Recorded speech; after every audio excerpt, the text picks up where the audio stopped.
Hey, it's Marley. Welcome to my October TBR video where I'm going to talk about all of my reading plans for the month of October.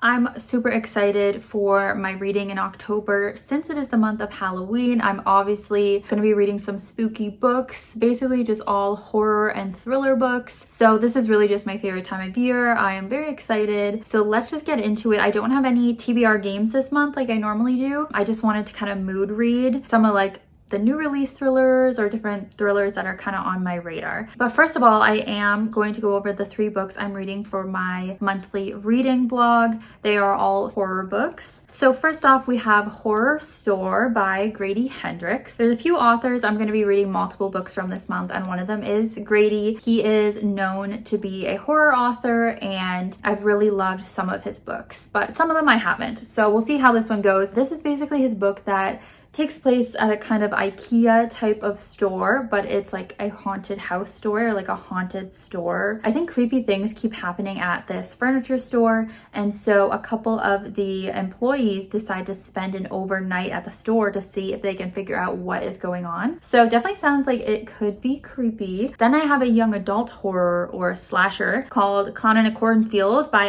Cesare. This has been a pretty popular book. It actually was made into a movie as well, so I'm excited to read this and then probably watch the movie during October too. It takes place in a town where I guess their mascot is a clown. Things are not really going great. It seems like the kids in this town are causing a lot of trouble and stuff. And then a homicidal clown starts killing people. So slasher books don't really work for me as well as movies do, but we'll see how it goes. And then the last one for that blog is going to be The Haar by David Sodergren. This is a horror book I've heard really good things about on BookTube. Again, I don't read a ton of horror, so each time I go into a new one by a new author, I'm never really sure how it's going to go, but we'll see how this one is. It has a really creepy cover. It seems like The Haar is a mysterious fog that takes over this island or this village where the book takes place. So it says romantic and deranged. The Haar is a gore-soaked folk horror fairy tale from David Sodergren.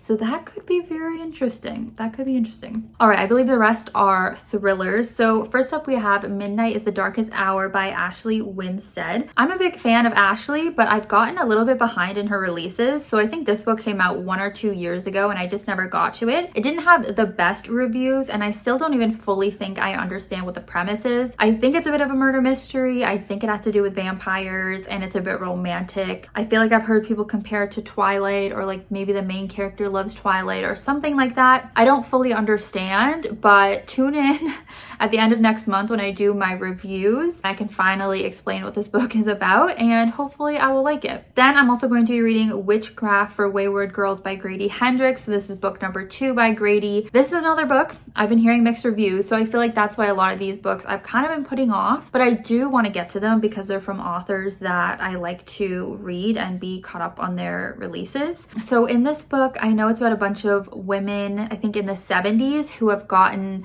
knocked up out of wedlock, underage, that kind of thing, and they're all in this like home together or something. Then they end up stumbling across witchcraft, and I think it really transforms them and maybe like finally is giving them power for once in their lives. I think this is going to be a bit of like a feminist book. Again, I haven't heard the best things about it, but we'll see. I have liked when Grady has done some feminist themes in the past. Back to Ashley Winstead again. I do want to read her newest release, which is This Book Will Bury Me. This is actually the book for my book club that I have with my friends. This one, I do understand the premise a little bit more. It's about a girl who has recently gone through a loss, I believe, and then she really gets into true crime. That's kind of like what brings her alive again and what she gets really interested in. And armchair detectives, they start taking on like trying to figure out these true crime cases. So I've heard this really is a commentary on true crime and I believe the problematic elements of really big true crime fans and armchair detectives. So I think this one could be quite interesting because I feel like I've read a lot of like true crime thrillers where like the main character has a podcast, but not from this angle where it's like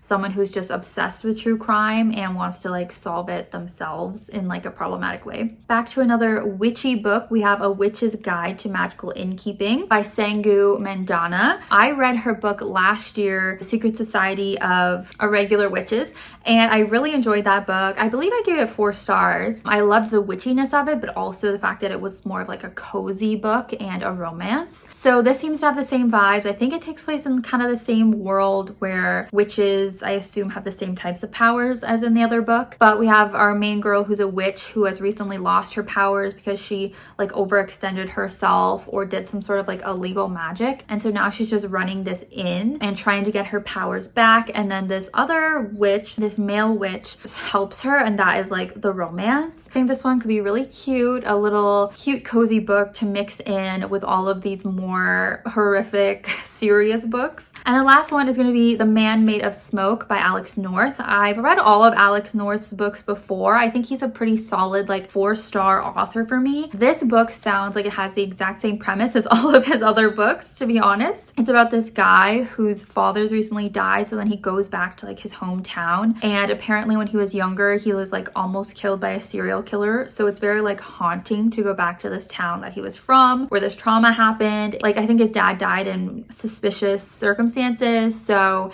he's wondering like, is it connected to what happened in the past? It's very, very similar to I think pretty much all his other thrillers where it's like someone coming back to their hometown, a serial killer. So I'll be interested to see how this ranks with all of his other books.